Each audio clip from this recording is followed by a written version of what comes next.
Foodie edition. In the latest news from our DoorDash drivers are the dumbest files.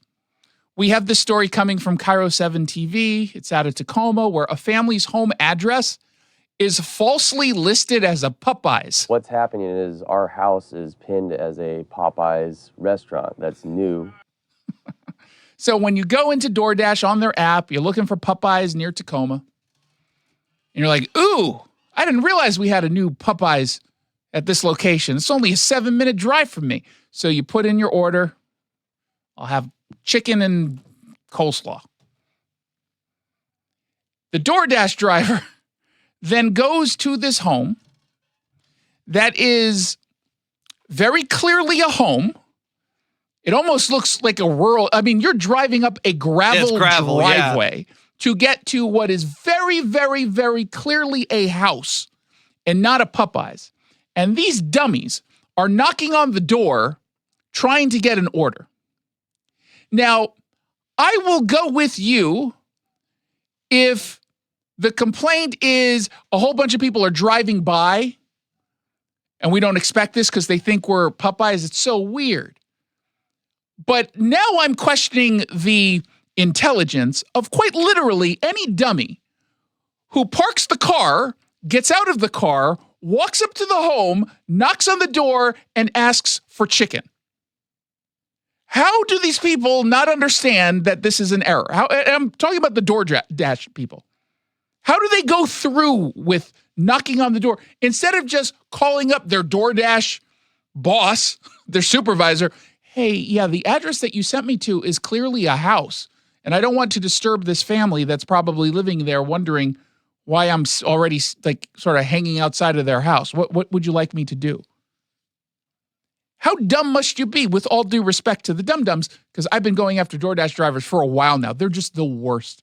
I used to go with all of these different apps, depending on my mood, and DoorDash was one of them because I got a free, I think because I'm an Amazon subscriber. Yeah, I there's get all free kinds something. of promo whatevers. Yeah. And, and that's actually significant savings because you get charged like $5 for just the delivery, and then you get hit with all these other fees.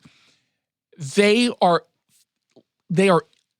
incapable, there we go, of delivering to the right address or following basic directions. I cannot tell you how often they went to the apartment across the street from me. I don't understand. It's not the same address. We're not on the same street. Nothing is the same. And usually I'd get a photo of where they dropped off the food, which, by the way, I tell them, put it in front of my door. They don't do that. They get a photo. I'm like, I don't know where this is. I've never seen this place that you dropped off the food. What do you mean? I mean, you did not drop it off at the right place.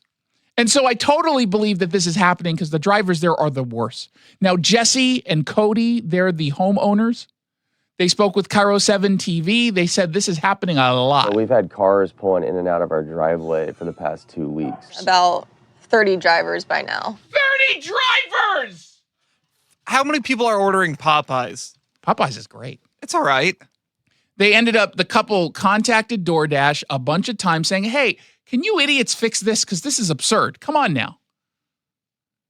But Jesse said DoorDash was not really all that concerned, which, by the way, I guarantee you is 100% the truth, because when I complain, they certainly don't care. And all they say is that we don't have the resources to fix it. So we're going to contact who we need to, and we'll get back to you. And we don't hear anything. We don't have the resources. Do you have an internet connection?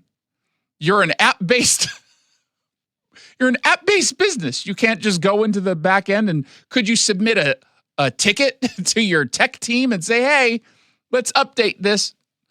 No, you can't do any of that. And so at some point, because this is a Jesse Jones story, he is there and a DoorDash driver comes to the home. Well, they did a fake order. Yes. But she came to the home.